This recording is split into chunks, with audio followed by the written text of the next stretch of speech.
So Update 3 has been out for almost a week now, and I think it's pretty safe to assume that almost every Sonic fan that cares about Sonic Frontiers has already beaten the DLC since it's not too long. So today I just kind of wanted to put my first impressions out on the DLC, what I think about it. I wanted to make this video a little bit earlier, but I kind of waited because right now I am working on a review for the entirety of Frontiers, including the base game when it first launched, all the DLC updates, including DLC 3, and just the overall game as a whole. And that review is taking a little bit of time to make, so in the meantime I kind of just wanted to make a first impressions video on the update, just so I don't go like 2 weeks without uploading. I kind of want to upload something. So I'm just going to put out a video, an unscripted video of me just talking about the Update 3, what I think about it, what I think is good, what I think can be improved, and yada yada. So without further ado, let's get straight into it. Alright, so first off, the way they handle the update, right? The way they handle going into another story, I actually think is really good. It doesn't interfere with the base game in any way. If you still want to, even right now, you could play through the base game of Sonic Frontiers at launch. Really without any trouble. You just got to make sure that when you get to Aranos Island, you don't jump through that yellow golden ring. But other than that, it looks like Sega wants you to play the base game before another story. So that makes me think that another story isn't really canon. In my opinion, it is a better ending, and we'll get to the ending later in the video. But it seems like Sega still wants the players first time playing Frontiers to be that base game ending where you beat Supreme and then you go into this, and then you go into space with Sage and Supreme, and then you do that final fight with the end in like that Galaga type mini game. So it seems like they still want players to play that ending before they play like another story, before they play the DLC version of the end game, which kind of doesn't make sense to me, because you would think like if they're rewriting the story that they would want new players from now on to experience the story the way they wanted to. We all pretty much know that the reason why Frontiers ended so abruptly and the reason why it ended the way it did was because Sonic Team was kind of pressed on time. They were kind of pressed on budget. They were really short on a lot of resources, and therefore they had to compromise a lot of resources. They had to compromise a lot to get the final boss out there and to get the game out there, because obviously they were short on time. Sonic Frontiers was supposed to come out in 2021, but I forget the guy's name. I always forget his name. I always forget like everyone's name. The only person's name I know is like Kishimoto, but I know it wasn't Kishimoto. But anyway, there was someone that like pushed for like an extra year development for Frontiers, and thank God we got that extra year of development, because Jesus Christ, like this game at launch was already like buggy. It was already very like unpolished. There were already a lot of things that like could be improved. So like I can't even imagine like a universe where Sonic Frontiers comes out in 2021. I feel like Sonic Frontiers would not nearly be as good as it was if it came out in 2021. Thank God we got that extra buffer year. But anyways, I'm getting sidetracked. The base ending for the game, the canon ending, is still in the game. The ending where you beat Supreme, then you go into space with Sage, and then Sage dies and all that. But I do think another story is better. The way it handles the story, I think it's a lot more interesting. I think the actual like ending when it comes to the final boss is a lot more interesting. But anyways, before we get into like the endings and all that, let's talk about the actual gameplay of the update. You know, what does the update offer the player as far as like new gameplay mechanics, just in general new content. So with this update, I was a little bit wrong. I thought that with this update, we would play as Amy on Kronos, Knuckles on Ares, and then Tails on Chaos. That's kind of what the like promotional trailers were kind of teasing. They were kind of hinting at. I mean, with that one story trailer we got with like all the illustrated art, you can see like Amy on Kronos, and then you can see Knuckles on Ares, and then you can see Tails on Chaos. So it made me think, right, that like, oh, we're gonna play these characters on their associated islands, and they're all gonna have like their own segments. So like we're gonna play like an hour, maybe 2 hours of Amy, another couple hours as Knuckles, and another couple hours as Tails, and then we would all see like probably get a couple hours of Sonic too. So I don't know, it was kind of like, it was weird to me when that launch trailer came out, and like we all saw that their gameplay was being set in Aranos Island. So I was like kind of like, oh, like I guess we're all gonna be on Aranos Island, which like it isn't necessarily bad, but I feel like the update could have been improved. I feel like it could have benefited if each character was locked to their specific island, and let me tell you why. So let's say you're running around the island as like Amy, for example, right?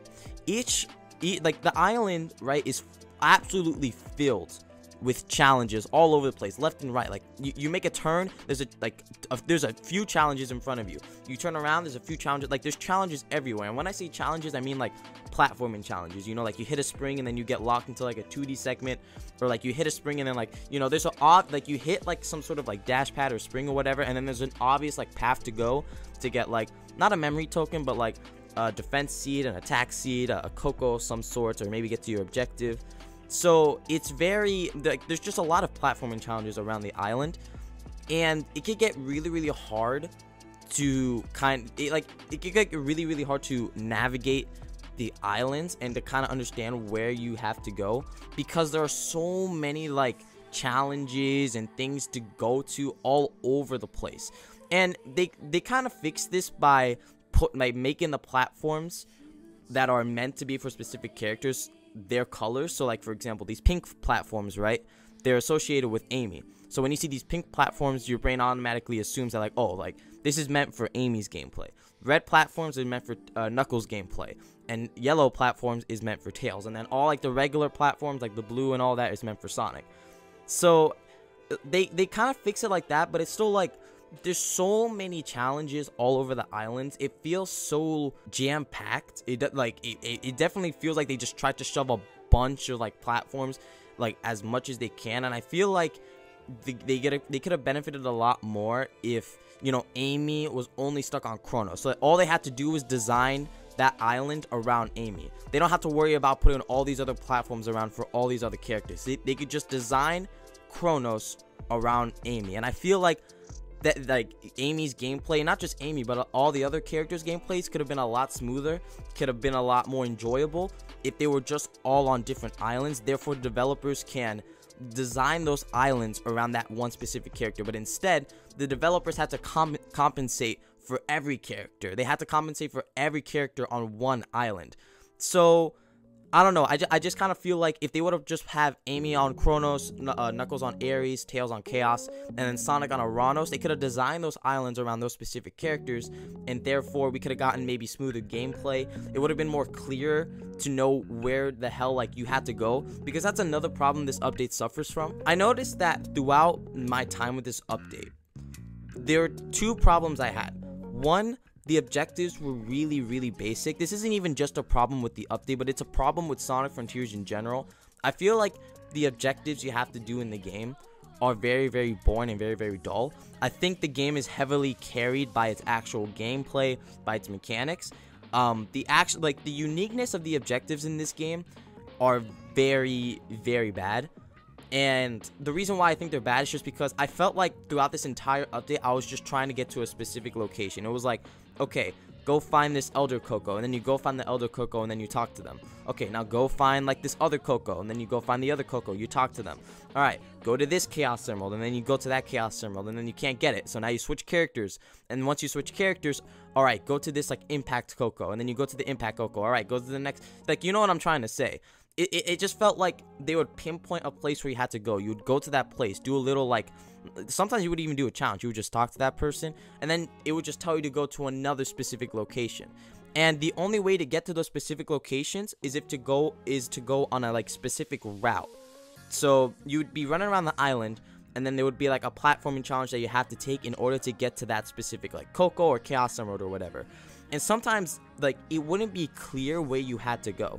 Like it wouldn't be clear like what obstacle do I have to take, where do I have to go to like start going on the route that I need to go on to get to this emerald. Like for example, there's this part in Tails segment where the Chaos Emerald is above like the pyramid temple, and I had no idea where to go as Tails. I eventually figured it out. You have to go to this platform that's way like far in the distance. Like I really don't understand how any player is supposed to look at that Chaos Emerald and get, oh, I have to go to this very obscured and very far away platform over here to get to this Chaos Emerald that's over here. It's just it doesn't like flow, like it doesn't make sense. And when you're a game developer, yes, don't make the game too easy, but also don't make it confusing. Like there's a difference between difficulty and confusion. Like your game could be difficult without being confusing, because confusion is just you didn't design your game well enough to not necessarily guide the player, because I don't want to be held by the hand, but you know, just like like help me out. Don't just plot me in, right? Tell me to go to this specific location and then have the route to that location on like the other side of the map. You know, like make things like a little bit more clearer, make things a little bit more guided. Don't just like make me go to the specific location and then I have to take some route that's completely like that's not even like in the same frame as the objective. But anyway, getting off of this topic, what about the actual characters, right? How does Amy play? How does Tails play? How does Knuckles play? So Amy is they all play relatively the same. I mean, they all have boost. You can all unlock like Psyloop with them. You can all unlock basic moves with them. But here's one problem that I have with the characters. Why do I have to unlock Stomp? Why do I have to unlock the attack ability? Like, why do I have to unlock these like basic features that should just come with the character? Like, when I was first playing with Amy, I was it was very awkward, I would say, because like I didn't have any of my basic moves. Like, you don't have to unlock Stomp when you're playing Sonic. You don't have to unlock the attack button when you're playing Sonic. You just have it. So to just have it, you don't have to unlock Psyloop. So to have like all these basic like functionalities and mechanics just taken away from you and now you have to unlock them, it's kind of like, it's just kind of strange. Like, if you're gonna have a skill tree, have a skill tree that consists of abilities that are separate from like basic mechanics. Like, why do I have to unlock Stomp? Like, that should just be like a basic ability that I have. Like, yes, let me unlock like Amy's like motorcycle, for like she uses her fortune cards to like make a motorcycle. You can like drift around the island. But yes, make me unlock that. That's cool. I should earn that ability. Why do I have to learn how to like attack? Why do I have to learn how to parry? These are like basic mechanics that Sonic has from the beginning of the game, and that the player has grown to just automatically know they have these abilities. They never had to unlock it. They never had to do anything for them. They just have them. So to just strip these abilities away is kind of just like, okay, that's weird. That's just weird. And it kind of makes me think that they wanted to make a big skill tree for these characters without going so ballistic on what abilities to give them. And it's kind of just like, you don't have to give your characters super like big skill trees. You don't have to, especially if you're gonna just fill this super big skill tree with like basic like mechanics. Like, okay, get 5 skill points and you could jump. Get 10 skill points and now you can stop. Get another 5 skill points, now you can attack. Like, these are basic moves. But anyway, and this is the problem with every character too, not just Amy.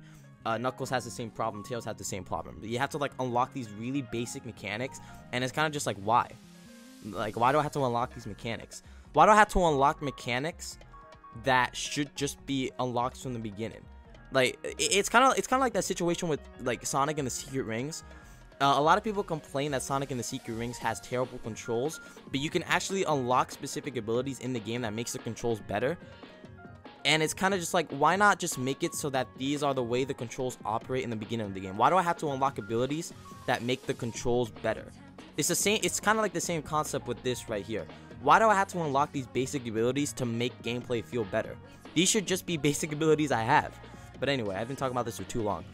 Moving on to the actual story. So the story of this island, basically, it's not bonkers, but basically there's an alternate, like, Sage considers like a different way to defeat the end, right?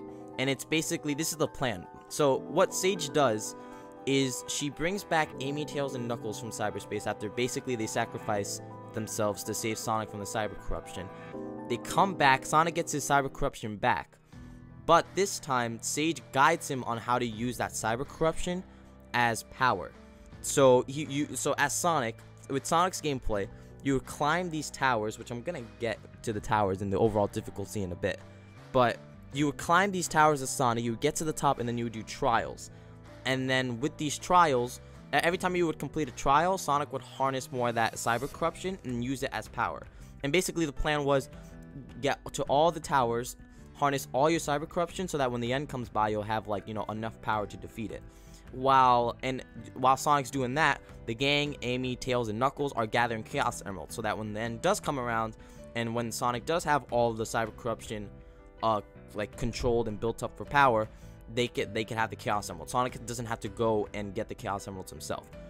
So it's not like super confusing, it's not super complex, but it's definitely a step up from base game story. It felt like the story on Aranos Island was like very, very bare bones.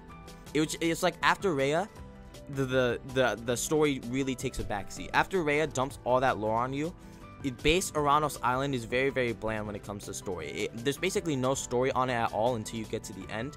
So I like the fact that this Aranos Island has a lot more like story packed into it. Not even a lot more story, but it's just interesting.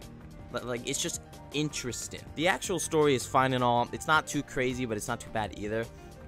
But what a major... I want to talk about the major controversy between this... like, a lot of players are having... I don't want to say controversy, but there's definitely a lot of, like, discussion around this topic. And it's the topic of this update's difficulty. So, I'm just gonna say right now, I played this update, the entire thing beginning to end on hard. I never changed it to easy. I knew that easy would just make things easier as far as like the platforming challenges and the trials, but I wanted to defeat it on hard. I like defeating games on hard mode because like I actually feel like I accomplished something. I don't like being like babied around and feeling like the success is just being given to me. Like, I want to make sure, like, if I'm achieving something, I want to make sure I like not like put work to it because it's not that serious, but you know, like, I want to feel like I accomplished something. I don't want to feel like I was babied around and they just gave me the win. So I kept it on hard mode, and yes, there were a few times where I would kind of go insane. There were definitely some moments in the DLC that would kind of make me make me a psycho.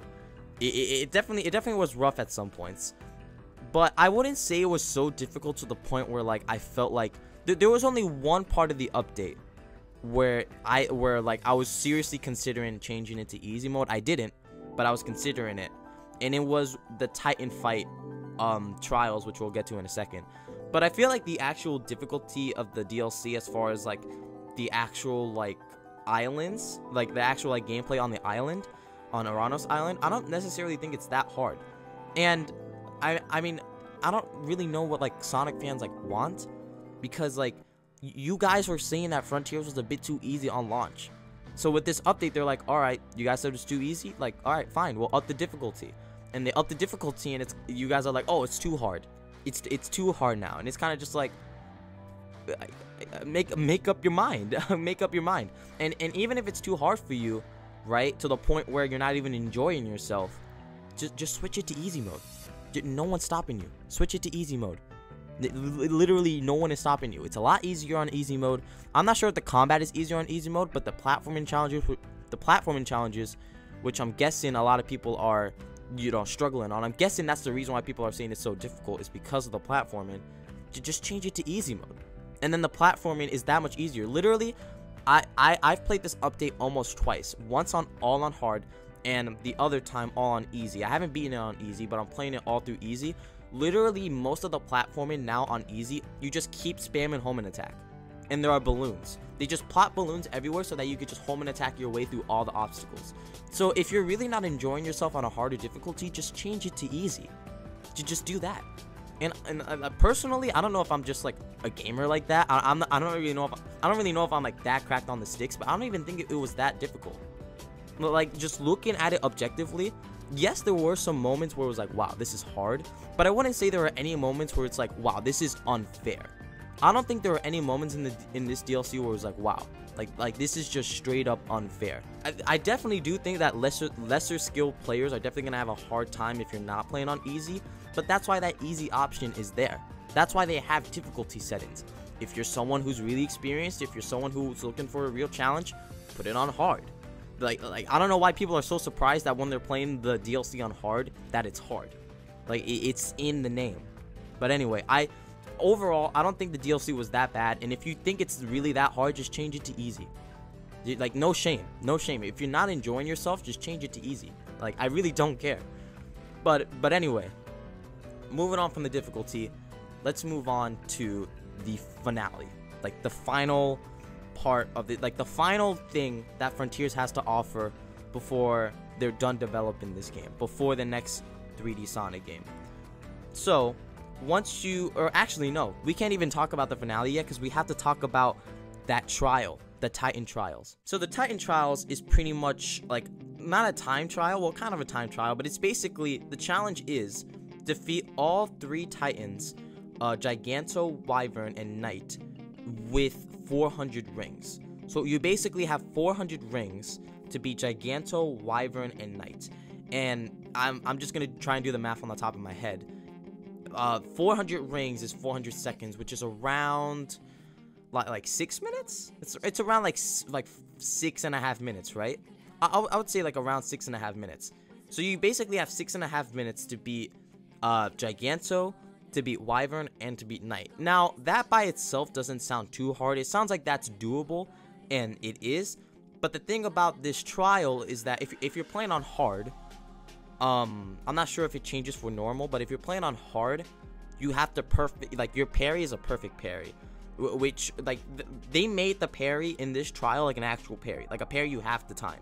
So you pretty much at least on hard, because I haven't done this trial on easy, but on hard you literally get like a couple frames to parry. If you don't hit that if you don't parry an attack in those frames, that attack's gonna hit you. And that the perfect parry, while yes it's hard to do, isn't necessarily a problem when you're fighting Giganto or Knight, but it's Wyvern. It's Wyvern that's an absolute bitch. And the reason why is because Wyvern is just a parry battle. Wyvern is just straight up a parry battle. The name of the game for Wyvern is parry. If you can't parry in Wyvern, you're not gonna win. You're not gonna win, because the only way you can attack Wyvern is if you parry his attacks. So you have to parry. You have to learn how to parry. So yeah, I just feel like that's where the difficulty of this trial really comes from. I don't think Giganto's too bad. I don't think Knight's too bad. It's Wyvern. It's Wyvern that fucks every player. Because especially if you're playing on hard, if you can't hit that perfect parry, you're gonna lose a bunch of rings getting hit by him, having to, track back. Because if you get hit by Wyvern, right, you have to go through like this segment of just flying through the air, and that's like a 30-second segment. And then you get like that one chance where you could parry him, and if you miss those parries again, if he hits you, that's another 30 seconds gone. So it's very hard. It's just very hard to complete the trial on hard, really, because of just Wyvern alone. I completed the trial in like an hour. I don't know how long it took like other people to complete the trial, but for me it took an hour, which I don't think is that bad, but it was definitely challenging. It was definitely challenging, and I do appreciate the challenge, but I don't know why we asked for perfect parry. I mean, I guess, I don't know. I mean, honestly, after that trial, don't give me perfect parry anymore. Just leave it. Just leave it so that I can hold it, please. I'm not trying to go through the insanity of having to time my parries, please. And if we're gonna have to time our parries, please make it a few more frames. I felt like hard mode parry was way too strict on the Titan trials. I feel like they could have made it a little bit lenient, but I think it was good. And you could change it to easy mode, and the parry will be like a 2-second time frame. So it's not even like that bad. If you're really struggling, just change it to easy. Anyways, though, after all of that, after you complete all the gameplay elements, after you get 6 Chaos Emeralds, after you complete all the trials, it's time to fight the final boss. It's time to proceed to the final battle. So the first half of the final battle is the Supreme fight from the base game. This fight, from my knowledge, this fight isn't any different. This is the same Supreme as like the launch day Supreme. This is the exact same Supreme, same attacks, same mechanics, same QTE, same everything. But so I don't really even have to talk about the first half of this fight. But the second half is where things like this is where the new begins, and this is where stuff like really like goes from 2 to 11. This is crazy. So basically the end descends from the sky. It's huge, and it connects like a little like plug to Supreme. And Supreme, I don't even know, like, if Supreme, like, goes feral, but, like, it's really, I like this scene from Supreme because it's really unsettling. I don't know if the developers were trying to go for, like, the vibe of Supreme turns from, like, a robot to, like, an organic being, because, like, he literally becomes an animal. Like, he goes on all fours, he grows legs from his back, and you can see, like, liquid, like, spitting out while he's growing not the legs, but, like, the arms. It's kind of just like, it's like ew, like it gives you that like impression of like yuck, you know? Is this like a living, like, what is he doing, you know? And it feels like is the end making him organic and then like growing arms on the back? Like, it's really strange. And like the way Supreme moves around while you're fighting him in the second phase, like he turns like really quickly while he's on all fours. It's like, it's so like unsettling, which I like. I like that the final boss is unsettling. I wish there were more final bosses in Sonic where it felt like this is an enemy. This is a valid, worthy final boss, because it has that creepiness factor of like a robot that has now gone just like berserk, like feral.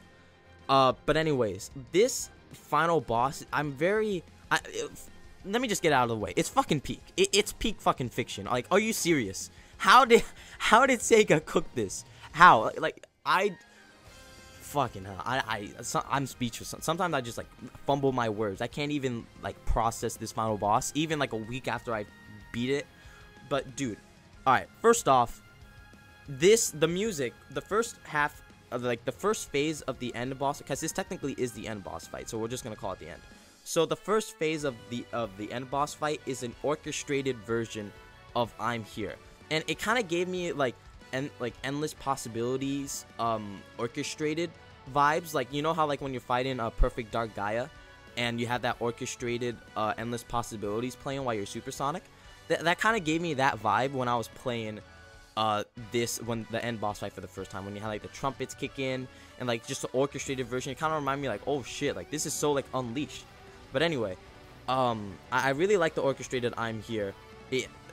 We're gonna get to the second song in a second, trust me. But I really like it.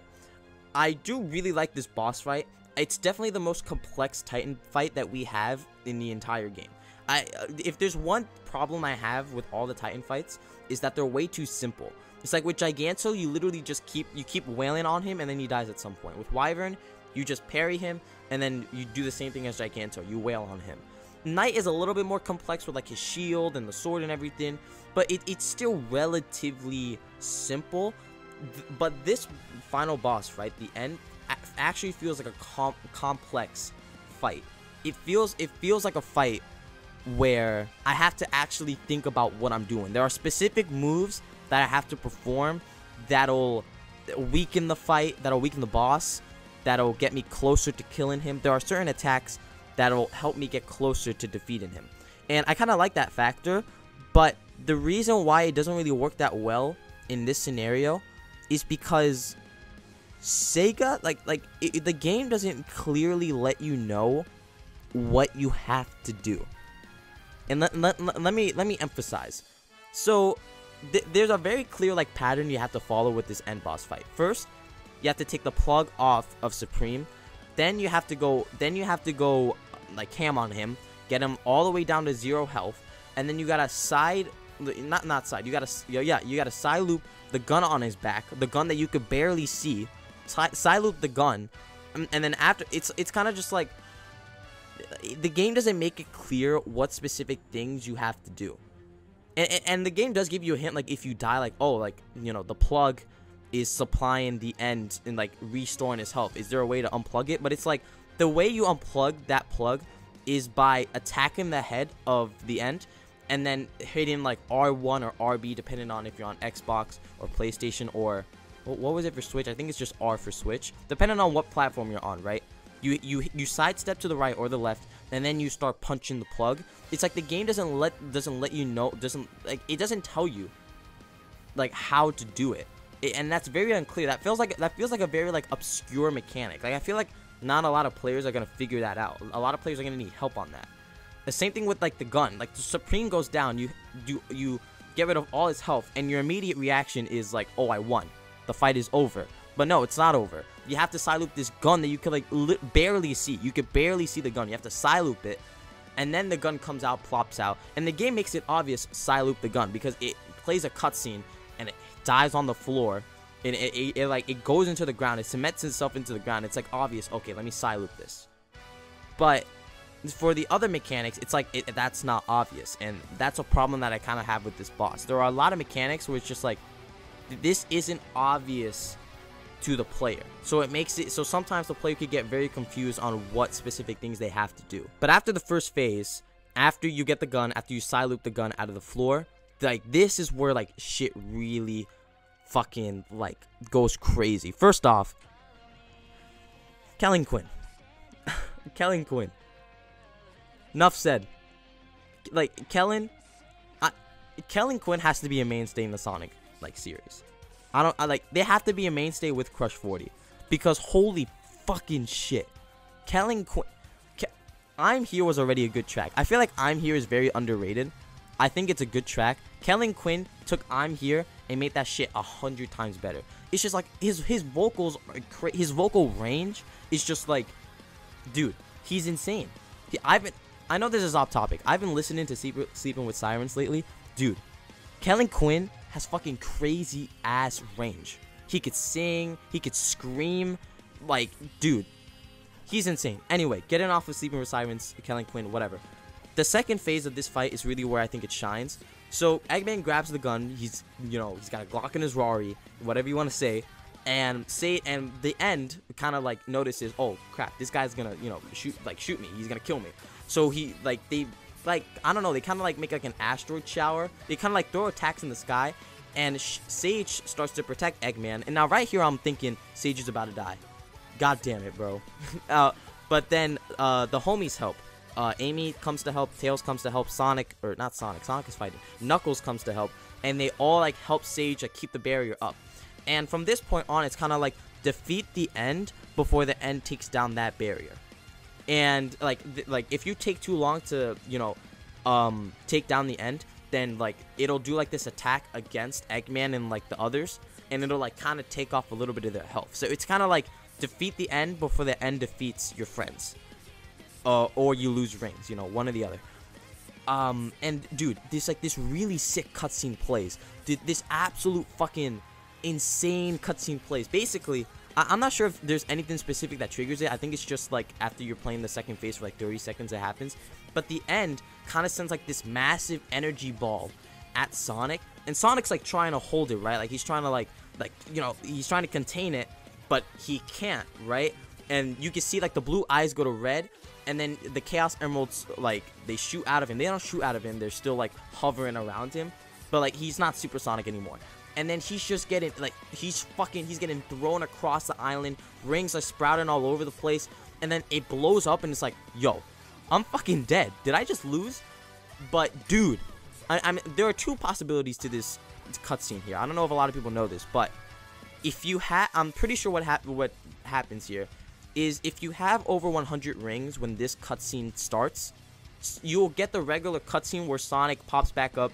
He does the sick like move where like he wags his finger, he like throws it down, and then the Chaos Emeralds come back and he's Supersonic. Like you get that cool scene, but if you don't have over 100 rings when this scene happens, you die. So it's kind of like there's a good ending and there's a bad ending. If you have over 100 rings, you'll become Supersonic again. It's just a cool cutscene and you'll become Supersonic again. If you don't have over 100 rings when it happens, then you die. But I think this scene is fucking insane because it's kind of like Sonic gets absolutely fucked by this energy ball, and you think to yourself like, dude, he's done for. But he brushes it off like it's nothing. Like it's another day in the office. He smiles. He's got that smirk, and then he does a little move with his arm. Up, down, boom, he's Supersonic again.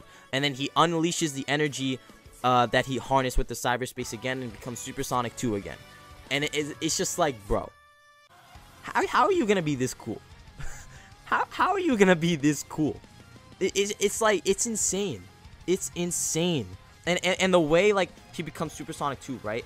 And the camera, like, focuses on his finger when it goes down. And then he points, like, forward and then does the little, like, side nod when he puts his arm to the side or his hand to the side. It's just like, dude, he's literally a Dragon Ball character. He's him. He's raw. He's that fucking guy. I don't understand.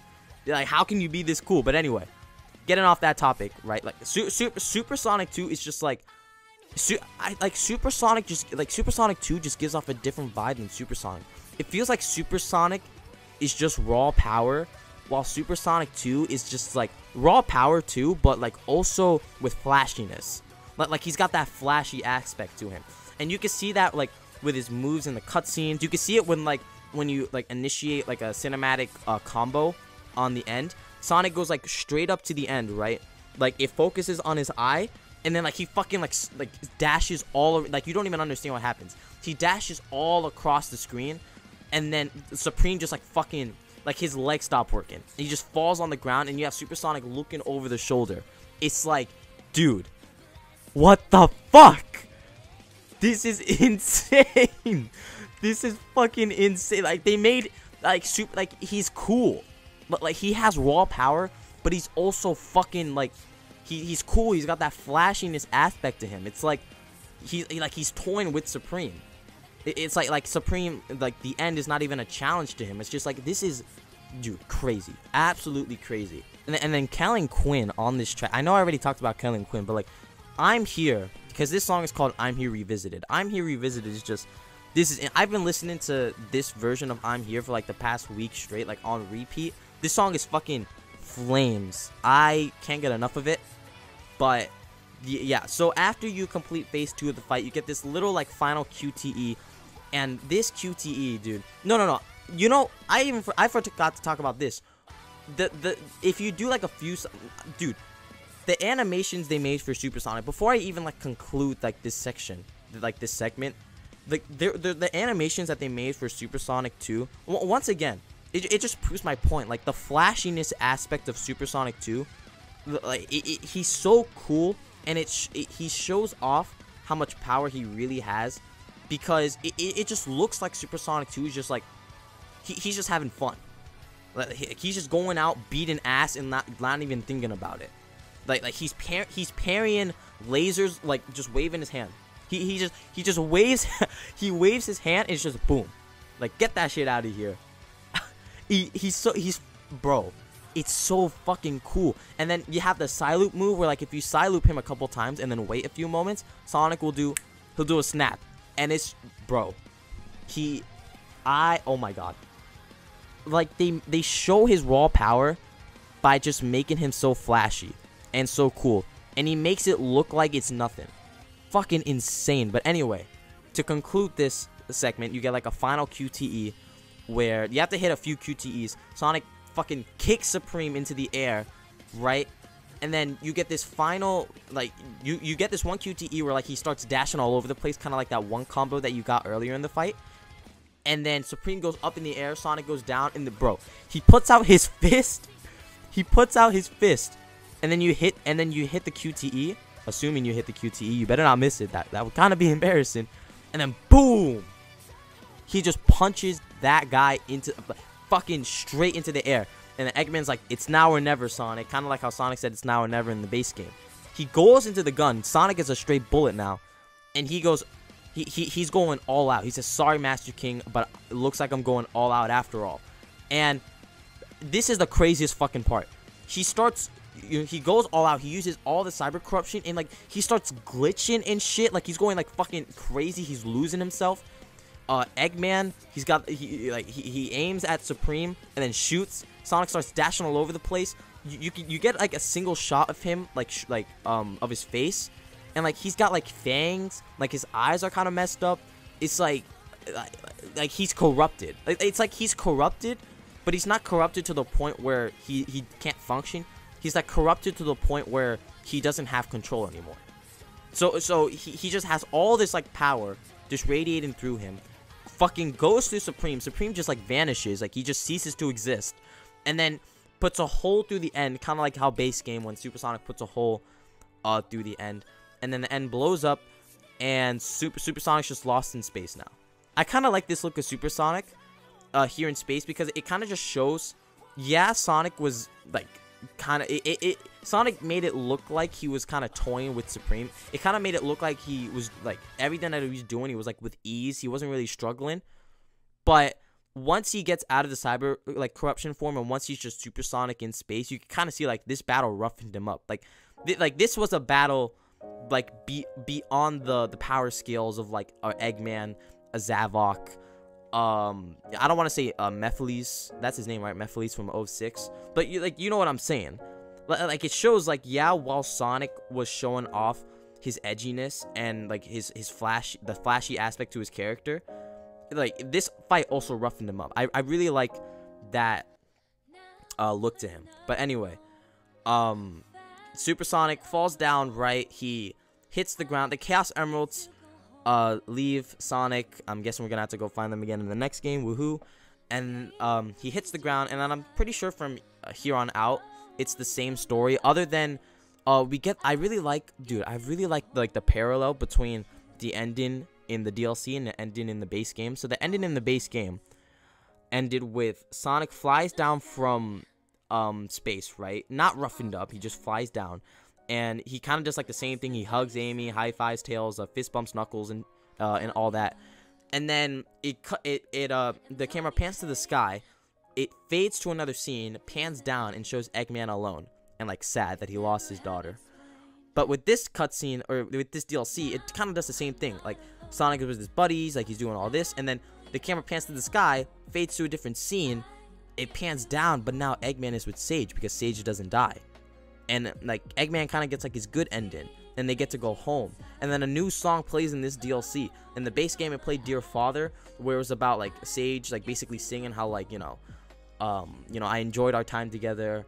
I wish like I could have found a way to be with you, and like and all that. It's just like it's a depressing song of like Sage like basically saying like thank you for what you gave me, thank you for like teaching me love and all that. But with this one, it's like it's a vocal version of I'm With You, the final song that you would be hearing when you're fighting the end in the base game.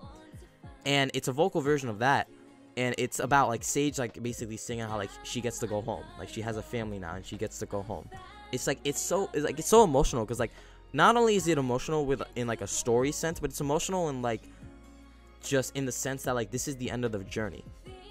Like this is like almost a year ago, like Eggman lost like his daughter and all that, and it's kind of like now like like it feels like it all comes full circle. So I don't know. It's just it was a very emotional song.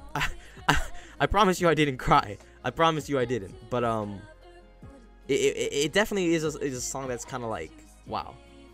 But like this is insane. But and then you get a post-credit scene. That's the same post-credit scene as base game, and then you don't get the scene where Eggman brings Sage back to life, because obviously Sage is still alive. But I mean, yeah, that's the DLC. I mean, I like it. Damn, I've been talking for 45 minutes. Jesus Christ. I like it. I like the DLC. Are there some aspects that they could have improved? Yes, they could have improved the overall game design better. They could have improved the way the characters' skill trees were handled. They could have improved like the overall design, like maybe put the characters on different islands so that you could build those islands around those characters instead of having to compensate for every single character in one area, because then it feels like things are just scattered all over the place, and sometimes it can get confusion on where exactly you have to go, what platforms you can exactly platform on. And I don't know, they definitely could have benefited if each character was in a different area, not associated to any other characters. The music in this update, I didn't even talk about Cyberspace. Cyberspace in this update it's really hard. I really like the remixes of Cyberspace in this update. I think the music is peak. My favorite Cyberspace song out of the update is the remix for Dropaholic, and I think it's 4-E is the stage, but don't take my word on that. I really like that song. That's my favorite Cyberspace song. I like all the motifs that all the characters get. Amy's motif is really, really good. Knuckles is my least favorite. It's not bad, but it's just like, it's not all that compared to the others. Tails is my third favorite. Sonic is my first. Second Wind is just, dude, it's just, that's a crazy song. I love Sonic's motif in this DLC. But anyway, that's kind of all I got for like talking about this DLC. I think it's really good.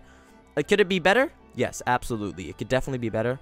But honestly, like, this is a DLC that's going to give you like an extra 6-7 hours of playtime. It's free. It's like, what more can you ask for? Could it be better? Yes, absolutely. This definitely could have been designed better. They could have maybe turned down the difficulty a little bit. They maybe could have designed the actual like update a little bit better, where it was kind of just like, instead of having to go to specific locations like one after another, there would be like unique objectives. And there were a few around here. Like there was an objective where like you had to gather Cocos as Amy, and that kind of spiced things up a little bit. But like it didn't last for a long time, and that's only like a small percentage of the objectives. Most of the objectives is just go here, now go here, now go here, now go here. But anyway, it's just I really think this update's good. It's definitely a good step forward. It's definitely a better ending than base game ending. And I hope that the next Sonic game, we're not gonna have a rushed ending. I do think we can have multiple playable characters in the next Sonic game, but please don't put all your multiple playable characters in one area, because then you have to design an area for every single character, and every single character in this update has a different moveset. You know, like Amy doesn't have the same movement as like Tails or Knuckles, so they have to compensate for like every single character in this update, and it's kind of just like it can make things feel very crowded. It could just make things like very crowded. It can make some things feel like it just makes the update feel like what's the word I'm looking for? I'm trying to describe this in a way that makes sense and put it into words, but like I can't find the right words. But I think I've put my point across. It's good. The design isn't bad, but if they design specific areas for specific characters, then they definitely could have designed those areas a lot better. To go together well with that specific character's gameplay style. But anyway, I think the update's really good. I think it's a good step forward. I know a lot of people are saying like it was bad, like it was really bad, it was too difficult. But I think this update is good. I think it's a good update. It's definitely my favorite update. I gotta be honest, I don't think I'll play any of the other characters again. I do still think Sonic is the most comfortable playable character to play as. And it makes sense because the game is designed around his moveset. So it just makes sense. But yeah, that's kind of all I got. That's kind of all I got. I've been talking for almost an hour into this mic. I think I got all my points across. I think the update's good. I'm excited to see where 3D Sonic heads from here. Sonic Frontiers is my favorite Sonic game of all time. And I haven't played the adventure games, but I mean, can the adventure games really be that good, honestly? Can it be that good? But anyway, guys, that's it for me. Thank you so much for watching. If you like this video, like the video, and if you could subscribe, I would really appreciate that. That would help me tons, and it would honestly mean the world to me. And, you know, with that being said, you guys have a great day, and I'll see you later. Peace.